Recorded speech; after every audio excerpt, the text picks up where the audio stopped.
사랑하는 교우 여러분께 귀하신 주님의 이름으로 평안을 묻습니다. 여러분 지난 한 주간 평안하셨습니까? 이런저런 일들이 참으로 많은데 또 나름도 많이 매섭게 춥기도 했죠. 그런 날들이 계속 됩니다만은 여전하신 하나님의 사랑이 저와 여러분과 함께 있다는 사실을 기억한다면 추운 겨울도 좀 덜 춥게 느껴지고 또 우리들의 어지럽던 마음도 금방 평안을 찾을 수 있을 거라고 저는 생각합니다. 오늘도 그 좋으신 주님께서 우리와 동행하시고 우리와 함께 하십니다. 그 좋으신 주님을 찬양합시다. 함께 예배할 때에 경배 찬송 23장 만입이 내게 있으면 그 입 다 가지고 오늘 23장 1절과 2절 함께 찬송하면서 하나님께 예배합시다. 만입이 내게 있으면 그 입 다 가지고 내 구주 주시는 총을 늘 찬송하겠네.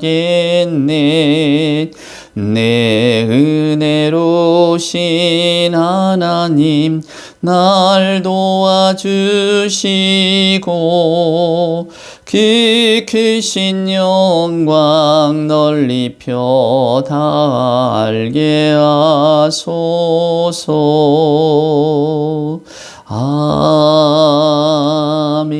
아멘. 사도신경으로 우리들의 신앙을 고백합니다. 전능하사 천지를 만드신 하나님 아버지를 내가 믿사오며 그 외아들 우리 주 예수 그리스도를 믿사오니 이는 성령으로 잉태하사 동정녀 마리아에게 나시고 본디오 빌라도에게 고난을 받으사 십자가에 못 박혀 죽으시고 장사한 지 사흘 만에 죽은 자 가운데서 다시 살아나시며 하늘에 오르사 전능하신 하나님 우편에 앉아 계시다가 저리로서 산 자와 죽은 자를 심판하러 오시리라. 성령을 믿사오며 거룩한 공회와 성도가 서로 교통하는 것과 죄를 사하여 주시는 것과 몸이 다시 사는 것과 영원히 사는 것을 믿사옵나이다. 아멘. 성시를 교독합니다. 우리가 교독할 성시 교독문 오늘은 6번입니다. 교독문 6번 함께 한 절씩 교독할까요? 여호와여 일어나옵소서. 하나님이여 손을 드옵소서. 가난한 자들을 잊지 마옵소서. 어찌하여 악인이 하나님을 멸시하여 그의 마음에 이르기를 주는 감찰하지 아니하시리라 하나이까. 주께서 보셨나이다. 주는 재앙과 고난을 감찰하시고 주의 손으로 갚으려 하시오니 외로운 자가 주를 의지하나이다. 주는 벌써부터 고아를 도우시는 이시니이다. 악인의 팔을 꺾으소서. 악한 자의 악을 더 이상 찾아낼 수 없을 때까지 찾으소서. 여호와께서는 영원 무궁하도록 왕이시니 이방 나라들이 주의 땅에서 멸망하였나이다. 여호와여 주는 겸손한 자의 소원을 들으셨사오니 그들의 마음을 준비하시며 귀를 기울여 들으시고 고아와 압제당하는 자를 위하여 심판하사 세상에 속한 자가 다시는 위협하지 못하게 하시리이다. 아멘. 아멘. 오늘 예배 찬송은 찬송가 86장입니다. 내가 늘 의지하는 예수. 찬송가 86장. 우리가 늘 의지할 분은 그리스도 예수님이시죠. 예, 1절, 2절 함께 찬송합시다. 86장입니다.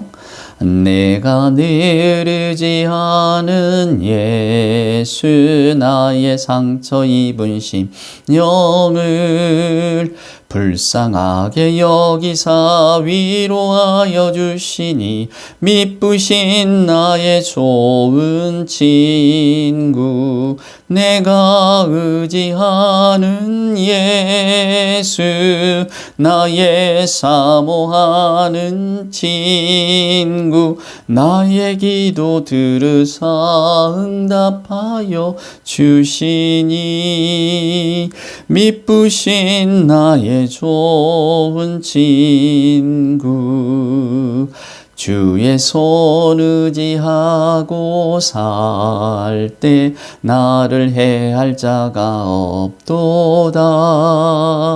주님 나의 마음을 크게 위로하시니 미쁘신 나의 좋은 친구 내가 의지하는 예수 나의 사모하는 친구 나의 기도 들으사 응답하여 주시니 미쁘신 나의 좋은 친구. 아멘. 예, 기도하겠습니다. 사랑과 은총으로 함께 하시는 아버지 하나님 감사합니다. 지난 한 주간의 평안을 우리 모두에게 허락하시고 이런 일 저런 일 가운데서 저희들의 평강을 지켜주시니 하나님 감사합니다. 주의 한가운데서 저희들 주의에 허덕이면서도 오늘 주님의 사랑과 또 주님의 그 말씀을 사모하여서 이 자리에 나왔습니다. 추워야 겨울이듯 그리고 추워야 만물이 또 생장하는 봄을 기다리듯 저희들 자신의 영혼의 고동도 하나님 느끼며 계절의 변화와 같이 좀 민감하게 반응할 수 있는 자들로 살아갈 수 있도록 주여 도와주시옵소서. 무엇보다 하나님께서 지으시고 섭리하시는 이 자연과 역사 안에서 저희들이 믿음과 인내와 또 하나님을 향한 신뢰를 가지고 보람과 희망을 찾아 겸손한 마음으로 참여할 수 있도록 하나님 또한 도와주시옵소서.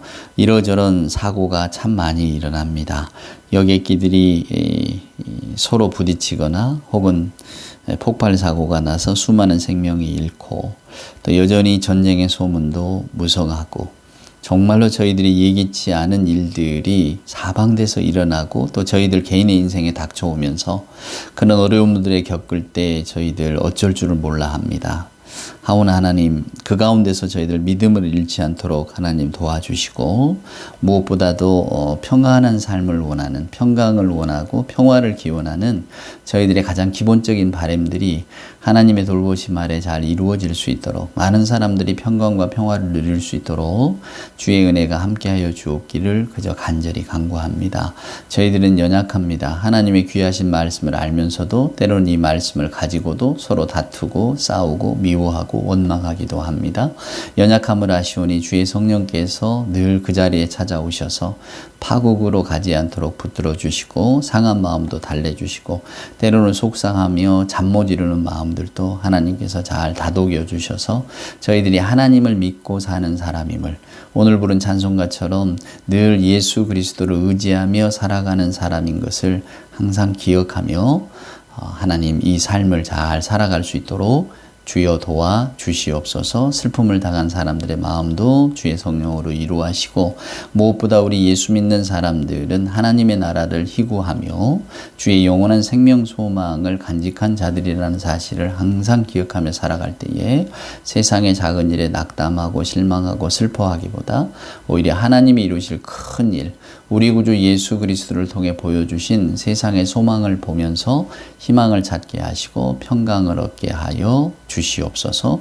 오늘도 주께서 이 나라, 이 땅, 이 세계, 온 우주의 역사를 주관하시는 줄 믿습니다. 저희들의 염려는 많아도 주께서 종국에는 선한 길로 이끌어 가실 줄 믿사올 때에 저희들의 마음과 신앙이 안정을 찾게 하시고 오직 주 예수 그리스도의 이름만으로도 평강을 얻을 수 있도록 주여 도와주시옵소서. 이 시간 주의 말씀을 기다립니다. 예배 중에 오셔서 저희들의 상한 영혼을 달래주시고 무엇보다도 영원하신 생명의 말씀이 우리들의 마음 옥토에 떨어질 때에 저희들이 그 말씀을 붙들고 살아갈 수 있는 그런 신앙의 자리도 마련하여 주시옵소서. 이 땅에 우리 인간의 모든 죄를 짊어지러 아기의 모습으로 찾아오셨던 우리 구주 예수 그리스도 그 귀하신 이름으로 간절히 기도드리옵나이다. 아멘. 오늘 우리에게 주시는 하나님의 말씀 누가복음 4장에 있는 말씀을 한번 읽어보겠습니다. 예수께서 광야에서 사단의 시험을 받으시고 그 다음에 이제 고향으로 다시 돌아오셔서 처음으로 사람들 앞에 나서시던 때의 이야기입니다. 자, 누가복음 4장 한번 보시죠. 14절입니다.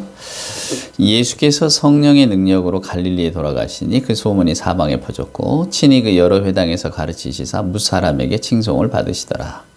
예수께서 그 자라나신 곳 나사렛에 이르사 안식일에 늘 하시던 대로 회당에 들어가서 성경을 읽으려고 서심해 선지자 이사야의 글을 들이거늘 책을 펴서 이렇게 기록된 데를 찾아 읽으시니 곧 주의 성령이 내게 임하셨으니 이는 가난한 자에게 복음을 전하게 하시려고 내게 기름을 부으시고 나를 보내사 포로된 자에게 자유를 눈먼 자에게 다시 보게 함을 전파하며 눌린 자를 자유롭게 하고 주의 은혜의 해를 전파하게 하려 하심이라 하였더라. 책을 덮어 그 맡은 자에게 주시고 앉으시니 회당에 있는 자들이 다 주목하여 보더라. 이에 예수께서 그들에게 말씀하시되 이 글이 오늘 너희 귀에 응하였느니라 하시니 그들이 다 그를 증언하고 그 입으로 나오는 바 은혜로운 말을 놀랍게 여겨 이르되 이 사람이 요셉의 아들이 아니냐. 예수께서 그들에게 이르시되 너희가 반드시 의사야 너 자신을 고치라 하는 속담을 인용하여 내게 말하기를 우리가 들은 바 가버나움에서 행한 일을 내 고향 여기서도 행하라 하리라. 또 이르시되 내가 진실로 너희에게 이르노니 선지자가 고향에서는 환영을 받는 자가 없느니라. 아멘. 네, 여기까지 읽어보겠습니다. 원래는 30절까지 쭉 읽어야 될 내용인데 그거는 설교 말씀 중에 여러분께 드리도록 하겠습니다. 제가 최근에 아주 재미나는 시 한 편을 읽었어요. 그래서 그 시를 읽으면서 문득 든 생각 오늘 여러분과 함께 나눠보고자 합니다. 시의 제목은 죄 짓고 살자예요. 죄 짓고 살자. 제목이 독특하죠? 내용은 이렇습니다. 우리가 죄 짓고 살자는 거예요. 죄를 짓고 살아야 아기 예수께서 다시 오신다고. 그래서 원수를 사랑하는 것이 아니라 원수를 미워하자 그럽니다. 원수를 미워하자. 그래서 우리가 원수를 미워해야 예수께서 다시 우리에게 오실 것 아니냐. 역설적인 시죠. 죄 짓고 살자. 원수를 미워하자. 그래서 예수께서 다시 아기 예수가 우리에게 오실 수 있도록. 자, 여러분 죄란 뭘까? 또 우리가 믿는 신앙이란 뭘까? 여러 가지 생각이 듭니다. 오늘 저와 여러분이 함께 나눈 이 말씀, 예수께서 이렇게 광야에 나가서 40일 동안 금식하시고 사단의 여러 가지 시험을 받습니다. 근데 그 시험의 내용을 보면 여러분, 결국은 세상과의 관계 정립에 대한 시험입니다. 사단이 예수께 뭘 요구하느냐 하면 내가 너를 세상 사람들로부터 우러름을 받는 존재로 만들어주겠다. 너 그런 존재가 되기를 원하느냐. 그런 시험이었어요. 그러니까 높은 데서 뛰어내리라, 돌을 들어 이렇게 떡으로 만들어 보라. 이런 모든 것들이 여러분, 결국은 세상에서 주목받는 자가 되라는 말씀이거든요. 세상에 성공하는 자가 되고, 세상의 영웅이 되라는 이야기입니다. 세상의 모든 사람들에게 칭송받고 세상 모든 사람들의 어려움을 구원해낼 수 있는, 그래서 결국 너 자신을 세상과 구별되는 존재로 살아라는 거예요. 오늘날의 우리들의 어떤 성공주의 이야기하고 똑같죠. 사람들이 가장 좋다고 여기는 것, 사람들이 우러러보는 것, 무엇보다 사람들이 마음속에서 갈망하는 것, 나 그것이 되고 싶고 그것을 소유하고 싶고. 오늘날의 사회를 살아가는 우리 모두가, 저도 여러분도 부자가 되고 싶지 않은 사람이 누가 있고, 어떤 명예로운 직업, 세상 사람들로부터 존경받고 존중받는 직업을 갖고 싶지 않는 사람 누가 있고, 그죠 여러분? 그리고 건강하고 싶지 않은 사람 누가 있고, 다 우리가 원하는 거잖아요. 건강도 원해, 명예도 원해, 돈도 원해. 결국 이 모든 것들이 가리키는 것은 저나 여러분의 생각 속에 있는 이 행복이라고 하는 그 단어하고 일치되는 것 아니겠어요? 누구나 다 물어보면 당신은 어떻게 살고 싶기를 원합니까? 라고 하면 다 행복하게 살고 싶다고 말할 겁니다. 즐겁게 살고 싶고 행복하게 살고 싶고. 행복이라고 하는 것이 어떤 근심 없는 세상을 이야기한다면 오늘날 우리가 세상을 살아가면서 근심 받을 게 뭐가 있어요? 돈이 없으면 근심이 생기겠죠. 건강을 잃으면 근심이 생길 겁니다. 그렇죠? 무슨 일을 하는데 사람들이 인정해주고 존중해주지 않으면 또 그것 역시도 근심일 것입니다. 아무리 내가 세상에 돈이 많다고 해도 세상 사람들이 바라볼 때 야, 그래도 저런 직업은 조금 그렇다.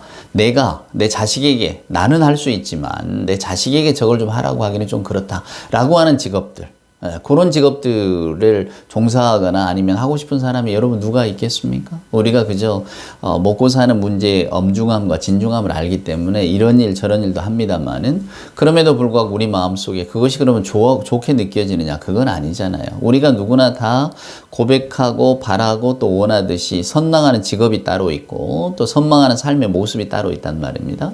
근데 그런 모습들을 살아가야 세상은 바람직하다, 성공했다, 좋은 삶이다, 행복하다 행복한 삶이다. 이렇게 이야기를 합니다. 근데 오늘 누가복음 앞에 보면 예수님께서 광야에서 시험을 받으실 때 사단이 예수님께 원하시는 것이 다 그런 것들이에요. 세상 사람들이 부러워할 만한 어떤 능력들을 네가 가지고 있다는 것을 증거하면 세상 사람들이 다 너를 추종할 것 아니냐. 세상 사람들이 너를 다 우러러볼 것 아니냐. 그럴 때에 네가 결국 성공한 사람, 세상을 구하는 영웅이 되는 거야. 너 그런 영웅이 되도록 내가 만들어줄 힘이 있다. 그러니 네가 그런 영웅이 한번 되어볼래? 라고 하는 거. 나와 타협을 하면 우리 그 괴테 파우스트에 나오는 그 메피스토펠레스가 이렇게 유혹하는 것처럼 파우스트를 유혹하잖아요. 내가 너에게 젊음을 주겠다. 뭐 이런 식으로 이 영혼을 팔면 모든 걸 주마. 뭐 이런 식으로 이제 유혹을 하게 되는데 저와 여러분도 예수님이 받으신 이 유혹을 이렇게 들여다보면 그러나 예수께서는 그것을 그냥 가차없이 단 한마디 말씀으로 다 무찔렀단 말이야. 사람이 떡으로만 사는 게 아니다 말이야. 하나님의 말씀으로 산다. 이런 식으로 이렇게 딱 물리치고 거리를 두셨단 말이에요. 문제는 이거죠. 예수께서 거리 두신 것들을 우리는 여전히 갈망하고 있다는 겁니다. 그래서 자 예수님이 이제 그 고향으로 돌아오셨어요. 40일의 어떤 경험들을 다 거치시고 돌아오셨단 말입니다. 그리고는 이제 고향 사람들을 만나요. 고향의 회당에 들어가셔서 회당에서 이사야서를 글을 주기에 그 이사야서를 갖고 읽습니다. 저는 이제까지 제가 하나 여러분께 그 말씀을 드려야 될 게 나사렛이라고 하는 동네를 특정할 수 없다는 그런 지식을 갖고 있었거든요. 제가 그렇게 들었습니다. 예수님이 태어나셨던 나사렛이라는 동네가 워낙에 궁벽한 산골 동네라서 그 동네 자체를 지금은 찾아보기가 힘들다. 어디가 정확하게 예수께서 태어나신 동네인지 알지 못한다. 이런 이야기를 저는 알고 있었단 말이에요. 이게 제 지식이었습니다. 그런데 최근에 이렇게 구글 지도를 들여다보니까 나사렛이라는 지명이 있더라고요. 있어요. 그게 정확하게 예수께서 거기서 태어나셨는지 어쩌는지 우리는 알 수는 없지만 하여간 나사렛이라는 지명이 있고 그 인구도 보니까 한 8만 명 정도. 굉장히 그 이스라엘 동네에서는 작지 않은 동네입니다. 그러니까 나름 어떤 그 기능을 하고 있는 마을이고 동네더라고요.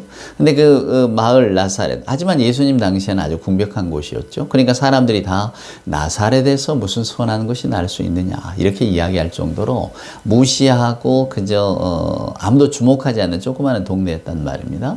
근데 예수께서 자기 고향이시니까 그 고향으로 가셨어요. 그리고 회당에 늘 하던 대로 예배하러 가셨다가 이제 주는 어떤 말씀을 듣고 말씀을 들고 이제 읽었단 말이에요. 일종의 설교자가 된 겁니다. 근데 어떻게 설교자가 됐느냐? 그 앞에 14절에 보니까 성령의 능력으로 갈릴리에서 돌아와서 여기저기 다니시면서 말씀을 전파하실 때에 소문이 다 퍼졌단 말이에요.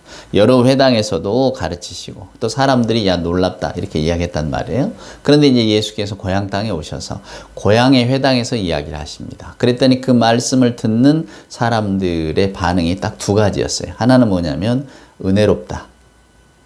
도대체 저 사람의 입에서 나오는 저 말씀 자체가 우리가 기존에 듣던 랍비들의 말과는 다르다. 놀라운 가르침이다. 이런 반응이 있었는가 하면 또 하나의 반응은 그저 요셉의 아들 아니냐. 쟤 우리가 아는 애잖아. 이렇게 이야기를 한 겁니다. 자, 예수께서 그들의 반응을 보시고 속담한 말을 인용하시죠. 의사야 너 자신을 고치라. 너나 잘해라 그런 뜻 아니겠습니까? 아니면 너를 한번 드러내보라 그 말 아니겠어요? 네가 뭔가 능력을 가지고 있다면 그 능력을 우리에게 한번 보여봐. 그럼 내가 믿어볼게. 뭐 이런 뜻입니다. 그러니까 결국 무슨 이야기냐면 예수께서는 그 청중들의 반응을 보시고 이분들은 나를 전적으로 받아들이지 못하는구나. 이렇게 생각을 하셨단 말이에요. 그리고는 이제 그 마을을 떠나십니다. 다시는 돌아가지 않으시죠. 우리가 읽지는 않았습니다만 그 다음 구절을 보면 사람들이 이 나사렛 예수를 낭떠러지로 밀어 떨어뜨리려고 그래요. 왜 그런가 하면 그때 당시는 로마 치하이기도 하고 어쩌면 예수께서 랍비 혹은 어떤 그 선동하는 역할을 해서 마을 사람들에게 해를 끼칠 수도 있다고 생각했을 겁니다. 그런데다가 우리 동네에서 자라서 뻔히 알고 있는 저 자가 랍비의 혈통도 아닌 자가 랍비처럼 행세하고 다니니 결국은 그 누가 우리에게 돌아올 것 아닌가 아마 이런 여러 가지 마음들이 작용을 했던 모양입니다. 원래 유대교 전통은 신성모독은 바로 돌로 치게 돼 있거든요. 그러니까 결국 하나님의 이름을 팔아 장사를 한다. 하나님의 이름을 팔아 자신의 명성을 높인다. 하나님의 이름을 파는 거짓 선지자다. 뭐 이런 생각을 마을 사람들은 가졌던 모양입니다. 그래서 예수께서 이제 그들을 떠나가시는데 제가 주목하는 것은 바로 이 대목이었어요. 만약에 저와 여러분이 오늘날 예수께서 우리 앞에 오셔서 설교 말씀을 하신다면, 오늘날 한국의 교회에 오셔서 설교를 하신다고 한다면 우리들의 반응은 어떨까? 아마 나사렛 사람들과 별반 다르지 않을 겁니다. 둘 중에 하나겠죠. 하나는 은혜롭다. 하나는 사입이다. 가짜다. 우리를 불편하게 하는 자다. 그러겠죠. 그러니까 도스토옙스키가 쓴 까라마초브의 형제들이라고 하는 큰 소설이 있습니다. 대작이죠.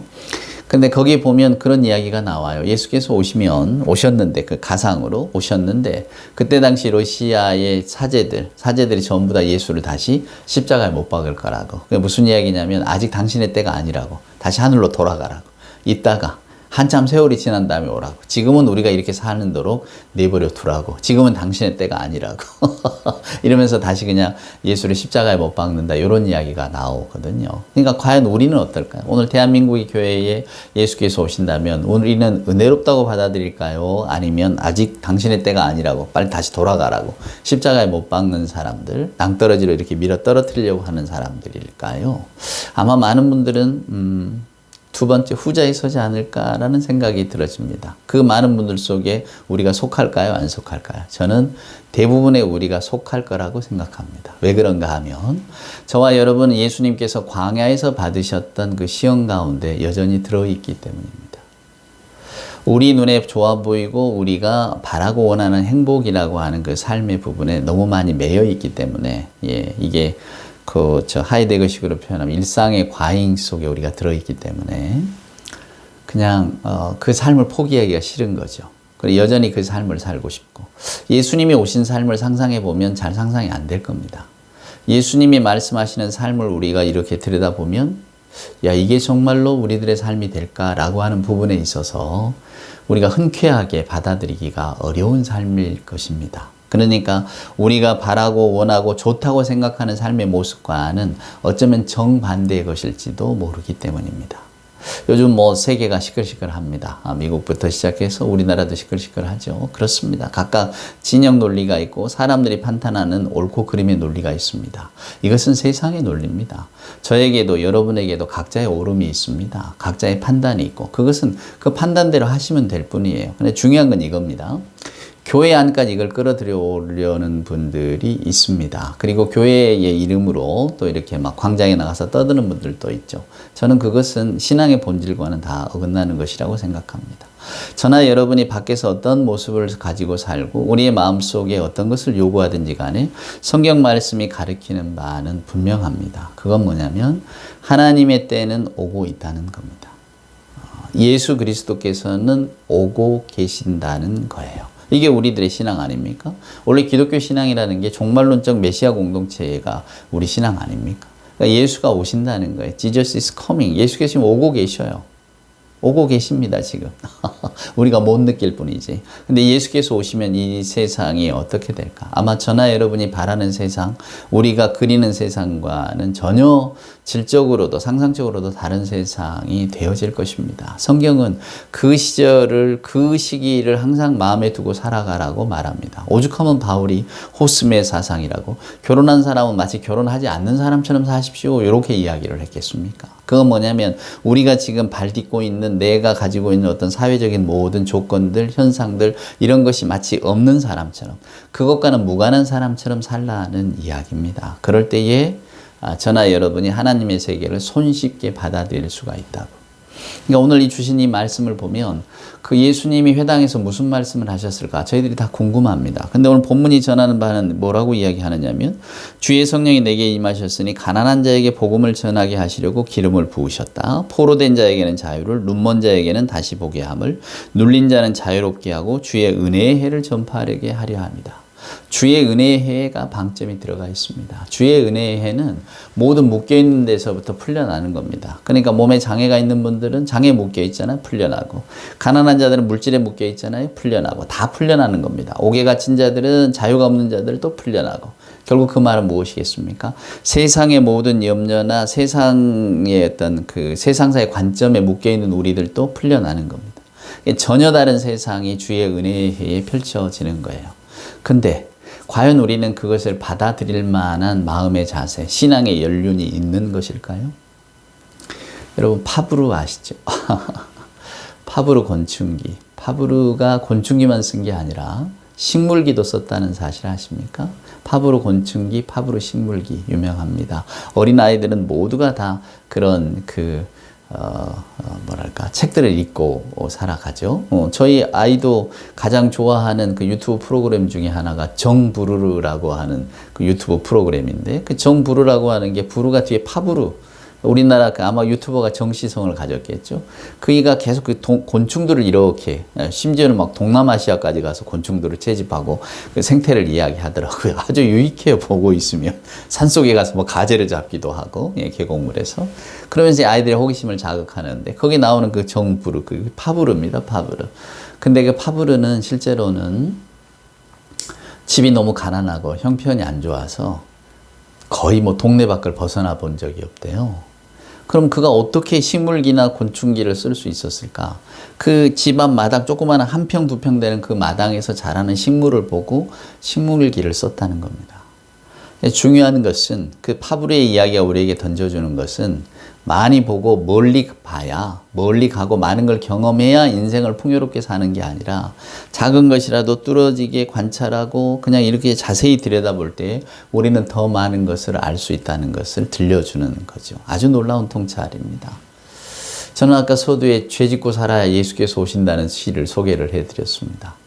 이 시는 왜 이런 시를 썼을까? 분명히 믿는 분인데 우리가 죄를 짓때 많이 줘야 아기 예수께서 다시 오신다고 하니까 우리는 늘 교회 다니면서 이제 죄 짓지 말자, 죄에서부터 자유롭자, 예수 오셨는데 예수 십자가를 생각하면 우리가 죄 짓지 말자 이렇게 이야기를 하는데, 오히려 예수께서 빨리 오시려면 죄를 더 많이 지어야 되겠다는 생각이 들기도 합니다. 제가 이 시를 보고 굉장히 의미 있게 생각했던 것은 우리는 어쩌면 교회 생활하면서도 계속 죄를 짓고 있는 건 아닌가. 죄라고 하는 것이 하마르티아, 우리 히브리 말로 하면 하나님의 관역에서 벗어났다는 뜻이거든요. 그러니까 하나님께서 원하시고 하나님이 기뻐하시는 삶의 방향에서 벗어난 것을 성경은 죄라고 말한다면 오늘날 우리 모두는 다 죄 짓고 있는 삶을 살고 있는 거죠. 그런 의미에서 본다면 예수께서 금방 오실 것 같긴 합니다. 우리가 이토록 죄를 많이 짓고 사니 예수께서 빨리 오셔야겠죠. 근데 그 죄라고 하는 방점이 어디에 찍혀 있느냐면 우리가 뭐 남의 것을 빼앗고 해하고 이런다는 게 아니라 저나 여러분도 어쩌면 예수께서 오늘 우리 교회에 오셔서 설교를 하셔도 우리는 야 은혜롭구나 라기보다는 저게 무슨 소린가? 왜 엉뚱한 소리를 저렇게 하고 우리를 불편하게 하는가? 그냥 갖다 버려라. 어디 낭떠러지 떨어뜨리자. 십자가에 다시 못 박아서 하늘로 올려보내자. 그렇게 이야기하지는 않을까라는 생각이 들기 때문입니다. 그래서 여러분, 우리가 오늘 이 말씀을 이렇게 들여다보고 있으면 예수님이 이 말씀을 하신 적이 있어요. 예수께 어린아이들이 오니까 제자들이 그걸 쫓아냅니다. 어린아이들은 우리 그냥 얘들은 가라 이런 식으로. 근데 예수께서는 그걸 그대로 내버려 두시고 천국은 저 아이들의 것이다. 저 아이들 가운데 천국이 있다. 이런 말씀을 하셔요. 아이들의 순진성을 이야기할까? 그건 아니라고 생각합니다. 왜? 아이들은 우리 생각보다는 순진하지 않거든요. 왜냐하면 어려서부터 우리는 인간의 본능상 자기를 보호하려고 합니다. 그러니까 야, 어린아이가 어떻게 거짓말을 하겠어? 라고 하지만 거짓말 잘하고요. 자기를 보호하기 위해서 많은 것들을 합니다. 그러니까 어린아이의 천진성을 두고 말하는 것은 아닐 겁니다. 아까 제가 시 이야기를 했는데 어떤 시인도 그런 이야기를 하더라고요. 어려서는 자기들이 잠자리 잡고 개구리 잡아서 막 이렇게 태워도 죽이고 그렇게 괴롭혔던 일들이 생각나서 자기는 어린아이들은 절대로 믿지 않는다고, 어린아이의 세계가 순수하다고 생각하지 않는다고, 이런 시를 또 쓴 것도 제가 기억이 나는데 그렇습니다. 그러니까 어린아이의 어떤 위약성이랄까 이런 것들을 우리도 알고 있기 때문에 성경이 말하는 어린아이의 순진성은 순진성의 천국이다. 그런 건 말하지 않을 겁니다. 단지 어린아이의 순진성이라고 한다면 뭘까를 생각해 보면 우리가 인간이 우리가 재단해 놓고 우리가 좋은 삶이라고 생각하는 것들에 매이지 않는, 아이들은 판단하지는 않잖아요. 어떤 말씀이 들어오면 그런가 보다 받아들이는, 판단하기보다는 받아들이는, 그러니까 내 잣대로 거르지 않는 그런 마음들이 아닐까 하는 생각이 들어집니다. 그래서 저도 오늘 이 말씀을 읽으면서 여러분과 어쩌면 지금이 2025년 초인데 이런 생각이 들어집니다. 우리가 하나님의 말씀을 어떻게 받아들이고 어떻게 읽어야 할까? 성경 통독을 하는 분들도 새해 맞아서 많이 늘어나는 줄 아는데 우리가 성경을 어떤 말씀으로 읽을까? 우리들의 잣대, 우리들의 기준, 우리들의 판단, 우리들의 지식? 아닐 겁니다. 성경은 철저히 그것을 내려놓으라고 이야기할 거고요. 그리고 우리들에게 끊임없이 말씀을 말씀대로 읽어내라고. 결국은 어린아이와 같은 순전한 마음으로 이 말씀을 그대로 받아들이라고. 그렇다면 우리에게 이 말씀을 받아들이는 마음자리가 생기고 이 말씀이 지향하는 바가 보일 거라고. 저는 그렇게 생각합니다. 그러니까 우리가 예수님의 말씀을 은혜롭다고 받아들일 때에는 요 마음, 즉 갈릴리 나사렛에 살았던 사람들의 마음, 저희가 요셉의 아들이 아니냐 이미 판단이 들어왔단 말입니다. 예수님께서 가난한 자에게 복음을 나는 가난한 자도 아니고 나는 가난하게 살기도 싫은데 그런 거 싫어 이런 게 아니라는 겁니다.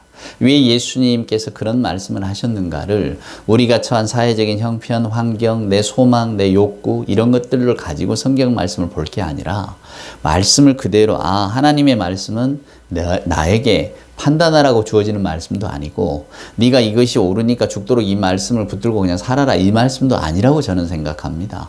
이 말씀이 던져주는 의미를 우리가 아멘으로 받아들일 때에 그 말씀이 주는 크기가 저는 우리에게 울림이라고 하는 것들 이런 것들이 좀 다르다고 생각합니다. 오늘 의사야 너 자신을 고치라. 저는 이 속담 가운데 어떤 생각이 문득 들어지느냐 하면 우리들의 삶의 마지막이 어떨까라는 생각을 해봅니다. 인생을 화려하게 살고 성공하고 살고 사람들로부터 다 우러름을 받는 만인 지상의 자리에 산다 할지라도 막상 죽음의 순간들은 누구에게나 다 찾아오는 것이고 또 길고 짧고는 있지만 결국은 그 길고 짧은도 몇 아니지 않습니까? 요즘 같으면 70, 100 아니에요? 그 전에 이제 물론 어린 시절에 어떤 사고라든가 이런 것들이 없다면 대부분 70은 넘게 살고 그러나 100세 안에 죽습니다. 다 그 삶이라면 어디 저 미국에서 지금 뭐 대통령이 된 트럼프처럼 뭐 부동산 재벌로 자라서 부족함 없이 자라서 쭉 뭐 대통령까지 되고 이랬던 사람이나 아니면 우리 대한민국 어디 농촌의 시골 농부처럼 쭉 혹은 뭐 아무런 사회적으로 존중받지 못한 또 누구나 주목하지 못한 삶을 산다고 할지라도 그런 삶을 산 결국 그 나이대 비슷한 7, 80대를 살아내고 90의 죽음에 딱 가까이 오게 되면 결국은 그 사람에게 남는 게 뭘까? 내가 내 자신에게 얼마나 의미 있는 삶을 살았을까? 얼마나 나는 내 자신을 돌보며 살았고 내 영혼을 얼마나 살피며 살았을까? 이게 아닐까요, 여러분? 그저 내가 화려하게 살았든 돈을 많이 벌고 살았든 성공하고 살았든 결국은 우리들의 영혼은 가난해지기 마련이 아닐까 생각합니다. 파브르처럼 한평 땀을 일구면서도 영혼은 풍족하게 산 사람이 있는가 하면 뭔가 큰 걸 얻었어도 막 쫓기면서 늘 살아가는 사람. 결국 죽음 앞에선 그 마지막에는 다 똑같을 것인데 내 삶을 돌아보면 내가 내 영혼을 얼마나 살찌웠던가 내 영혼에 대해서 얼마나 관심이 있었던가 결국은 이런 문제로 귀결이 되지 않을까라는 생각이 들어집니다. 우리 모두는 전부 다 저 사람은 요셉의 아들이 아니냐라고 하는 판단과 생각을 가지고 삽니다. 우리들의 가치관이고 세계관이겠죠. 그러나 오늘 성경 말씀은 그런 것들을 다 내려놓고 하나님의 말씀이 주시는 그 의미를 생각하라고 하나님의 나라가 오고 있다는 것을 기억하라는 사실을 우리에게 들려주고 있습니다. 저나 여러분이 그 단순한 사실 하나에 아멘으로 화답할 수 있다면 아마도 우리들의 영혼은 하나님께로 조금 더 가까이 가는 그런 삶을 살고 있지는 않을까라는 생각이 들어집니다. 그래서 오늘 이 말씀을 저는 여러분들과 나누고 싶었고 여러분들도 이 말씀을 한번 곰곰이 생각해 보셨으면 좋겠습니다. 우리들은 우리들의 영혼을 얼마나 하나님께로 가까이 맞닿아 살고 있을까라고 말입니다. 2025년 한 해에는 이러한 우리들의 영성이 더욱더 풍성해지는 그래서 주의 말씀을 들을 때에 이 말씀이 참 은혜로운 말씀이구나 라고 하는 그런 고백을 드릴 수 있는 그런 마음으로 우리가 주의 말씀을 받아들일 수 있는 은혜가 우리 모두에게 있기를 주님의 이름으로 축원을 드립니다. 기도합시다. 이제는 우리 구주 예수 그리스도 크신 은혜와 하나님의 사랑하심과 성령님의 함께하심이 이 시간 예배하며 주의 도우심을 구하는 우리 사랑하는 주의 자녀들 머리머리 위에와 저들의 생각과 신앙과 주님 사랑하시는 교회 위에 이제로부터 영원 무궁토록 함께하여 주옵기를 간절히 축원하옵나이다. 아멘.